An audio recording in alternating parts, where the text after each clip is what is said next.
As profecias bíblicas já se cumpriram ou ainda vão se cumprir?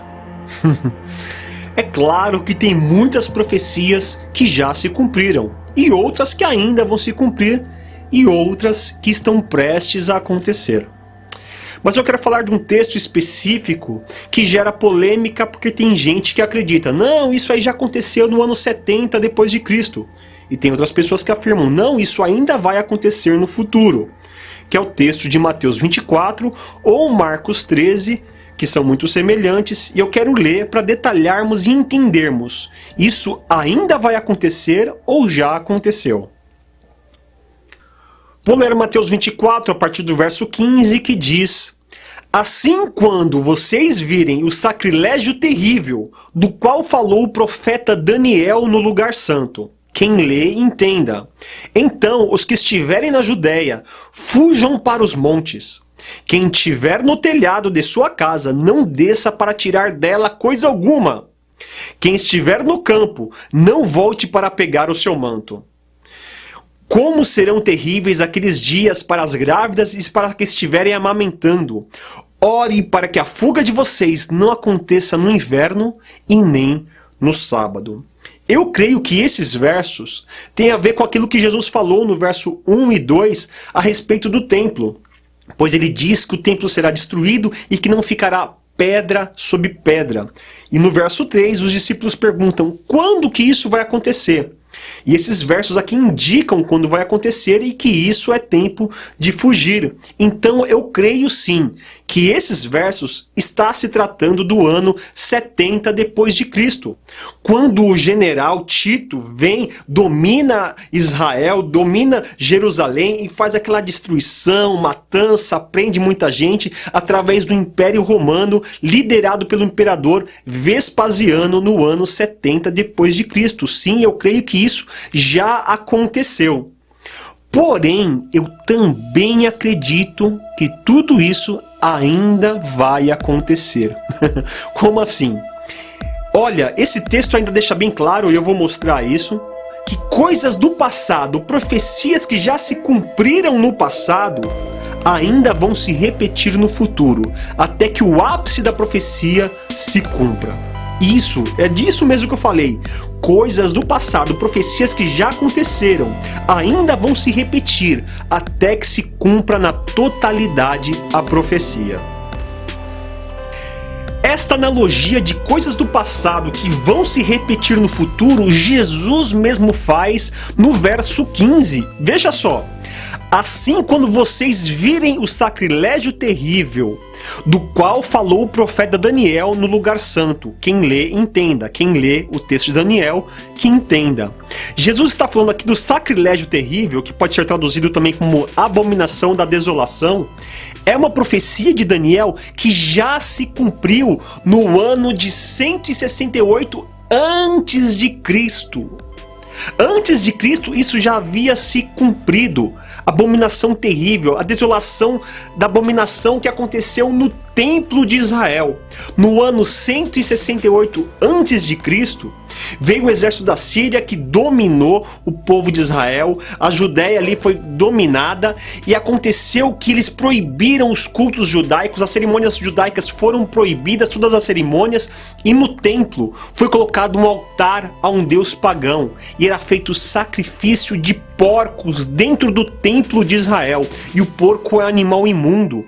Isso realmente era um sacrilégio terrível, era uma abominação da desolação para os judeus, e isso já havia se cumprido no passado de Jesus, ou seja, 168 anos antes de Cristo, isso já havia se cumprido.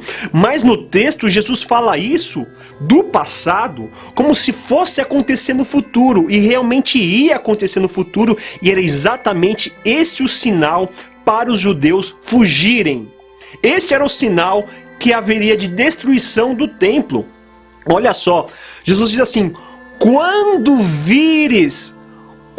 vocês virem o sacrilégio terrível, ou seja, ele está falando no futuro, quando vocês virem, quando acontecer no futuro de novo, esse é o sinal que vocês devem fugir.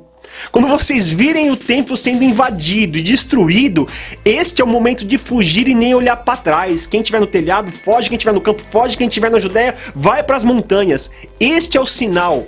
Qual o sinal? De uma coisa do passado? Não, de uma coisa que aconteceu no passado, mas Jesus estava afirmando que ia acontecer de novo no futuro deles, que era o ano 70. Isso ia se repetir no ano 70, e era o momento deles fugirem. E eu afirmo para vocês que não só aconteceu no ano de 168 antes de Cristo, como aconteceu também no ano 70 depois de Cristo, como ainda vai acontecer no futuro. É uma profecia que ainda vai se repetir até chegar ao ápice do seu cumprimento. Quero dar alguns exemplos de profecias que foram se realizando durante a história, mas houve seu cumprimento final, o ápice do cumprimento das profecias. Por exemplo, Deus profetizava um Salvador para o seu povo, um Salvador para a humanidade. E houve alguns salvadores durante a história. Por exemplo, José do Egito foi um grande salvador. Ele teve que governar o Egito junto com os egípcios, junto com o faraó, para que no tempo das vacas gordas houve o recolhimento de alimentos, para que no tempo das vacas magras, José do Egito, com toda a sabedoria, conseguisse alimentar e salvar o povo de morrer de fome. Outro salvador foi Moisés, que houve a libertação do povo que estava escravo no Egito para voltarem para a terra prometida. Outro salvador também foi Sansão. Sansão, o povo de Israel, vivia assolado pelo povo filisteu e outros povos que vinham atacar o povo de Israel. E a libertação para o povo de Israel, neste tempo, foi o Salvador Sansão, forte, cheio do Espírito Santo, que trouxe a salvação para Israel. E outro salvador também foi Davi, o grande rei Davi, que além de ter lutado com Golias, trouxe um reino realmente glorioso que agradou muito a Deus, o reino de Davi, ao ponto de Deus prometer para Davi: olha, sempre vai ter um descendente da sua família para herdar o trono de reinado de Israel. Até que chegasse o ápice da profecia de Salvador, que era Jesus, o Messias, o Salvador mesmo. Esse sim era o grande Salvador que todos esperavam. Outro exemplo é a respeito do nascimento do Salvador.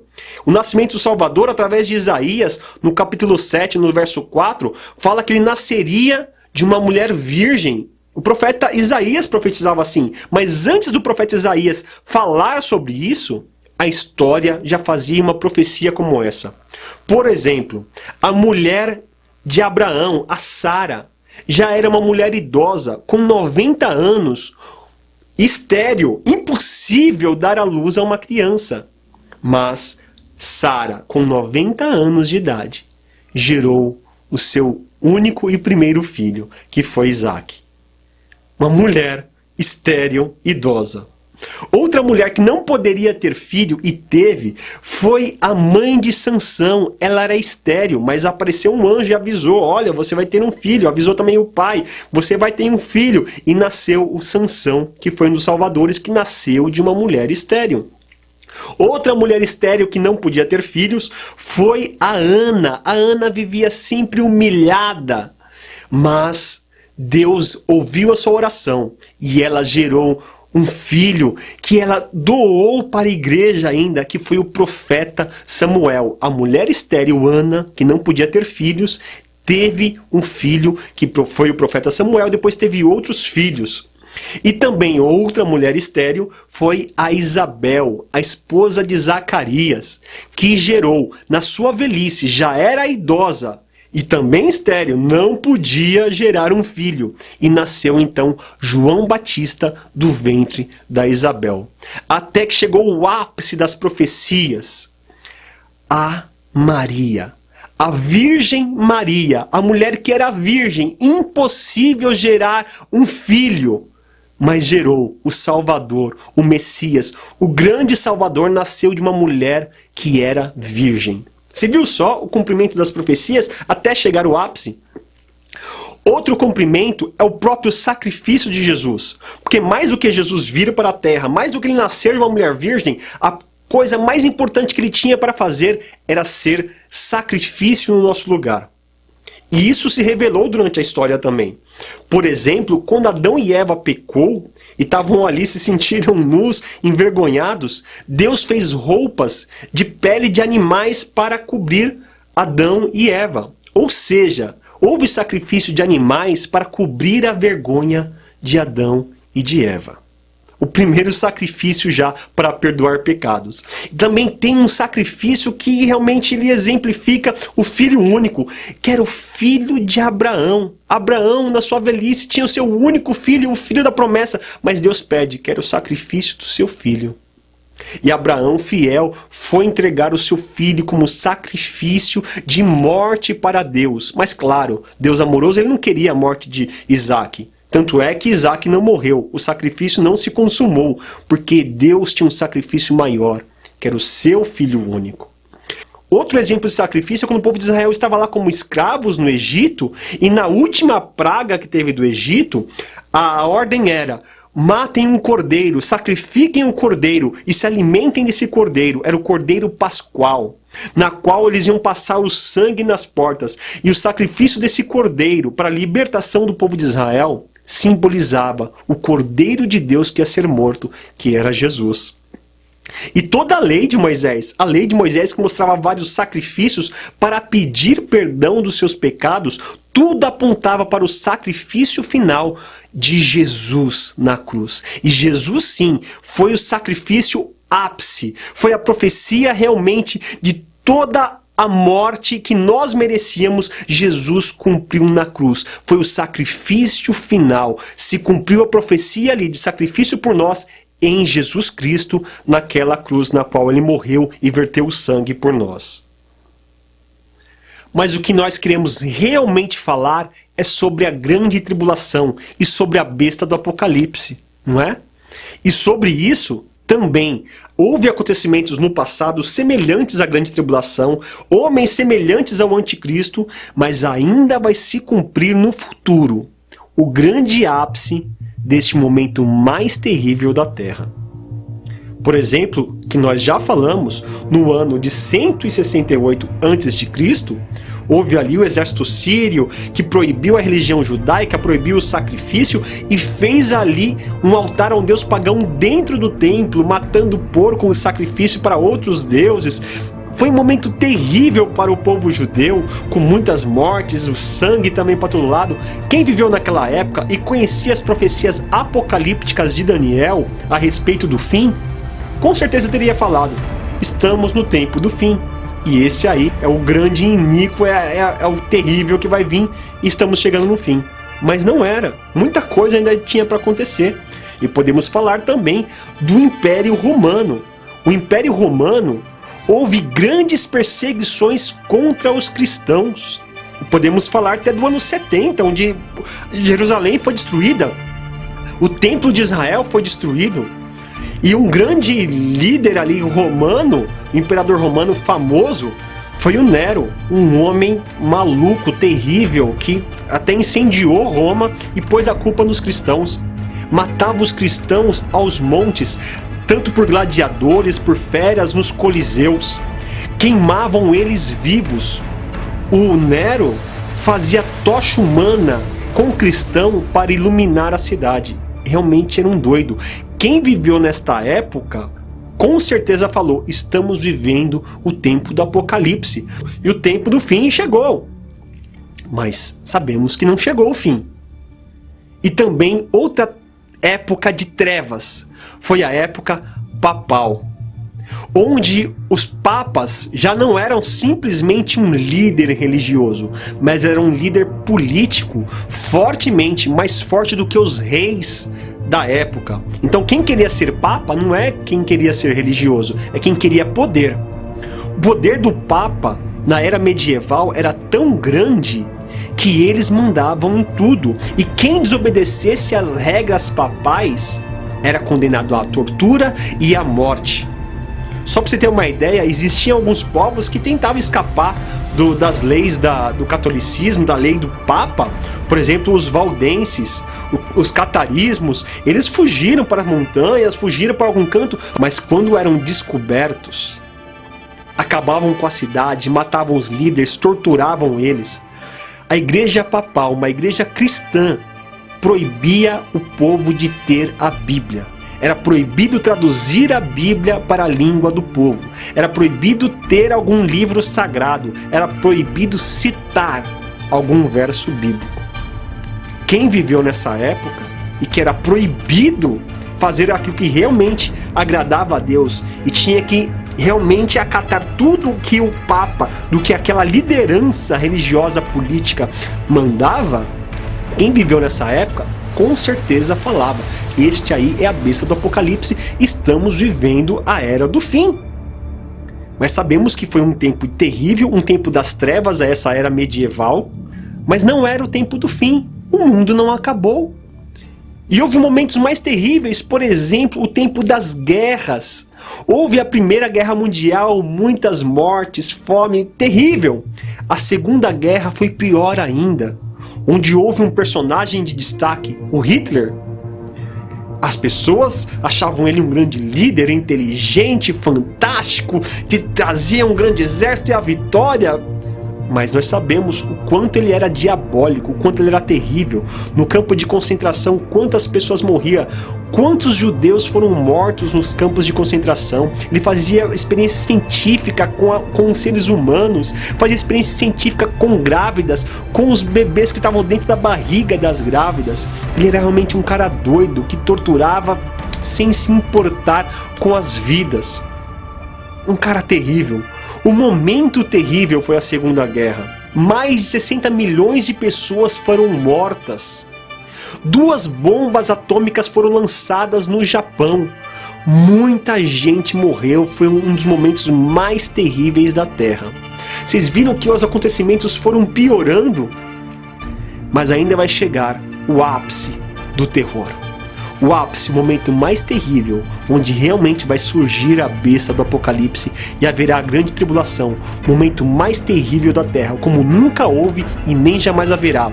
O momento último de grande tribulação ainda vai acontecer. Olha só que interessante, sobre essas grandes tribulações que houve na Terra e esses ensaios de grande tribulação, tinha muitos detalhes, muitas características que se assemelhavam realmente à grande tribulação do ápice. Mas também faltavam alguns detalhes, faltavam algumas coisas que tinham nas profecias a respeito dessas grandes tribulações, a respeito desses anticristos, dessas bestas que já houve durante a história, faltavam alguns detalhes que eram profetizados a respeito da besta.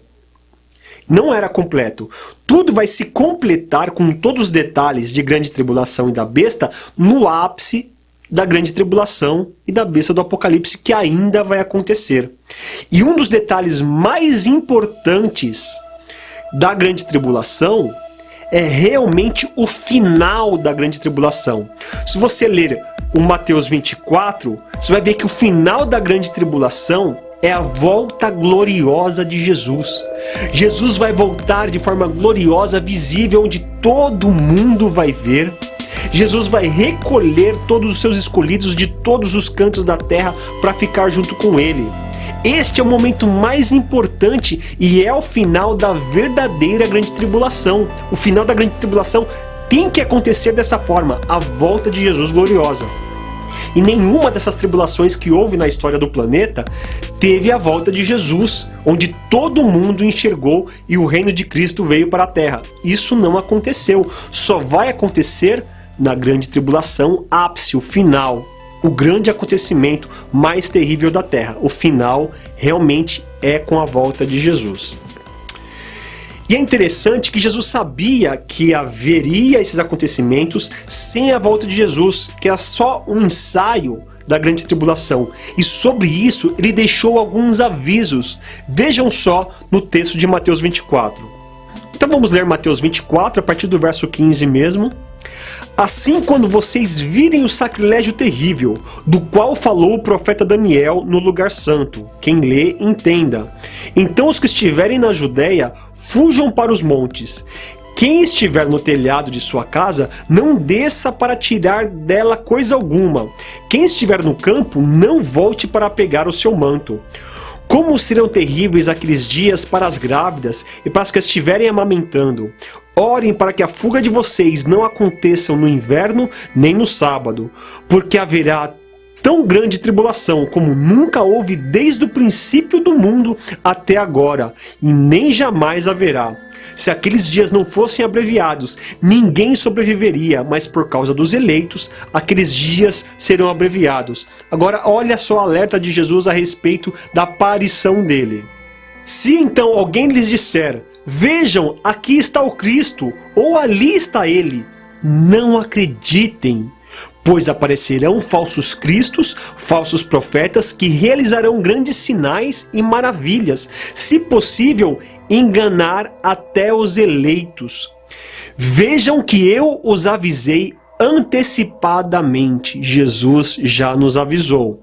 Assim, se alguém lhes disser: ele está lá no deserto, não saiam. Ou, ali está ele, dentro de casa, não acreditem. Porque assim como o relâmpago que sai do Oriente e se mostra no Ocidente, assim será a vinda do Filho do Homem. Todos verão. Depois a continuação do verso mostra a volta visível, gloriosa de Jesus, onde todo olho verá. Então, quem passou por uma grande tribulação como essas aí, que não era a grande, o final, não era o ápice, aguardava a volta de Jesus. E também estava avisado, não poderia ser enganado. Olha, Jesus voltou, a grande tribulação acabou, Jesus está ali. Não saia do seu esconderijo, fique no seu esconderijo, porque quando Jesus voltar, ele vai voltar de forma visível, que todos vão ver, como um relâmpago que cai de um lado e se mostra do outro, e ninguém esconde um relâmpago. Ufa, este tema é bem complicado, viu? Mas eu sempre agradeço a Deus porque Ele nos dá graça para poder explicar. Espero que você tenha entendido. Espero ter esclarecido algumas dúvidas a respeito deste tema. Se você tinha dúvida se realmente as profecias já se cumpriram, mas como um relance, como um ensaio, como algo sem todos os detalhes. E as profecias vão se cumprir no ápice ainda, no futuro, com todos os detalhes já profetizados. Este é mais um vídeo do canal Desembaralhando o Futuro. E até o próximo.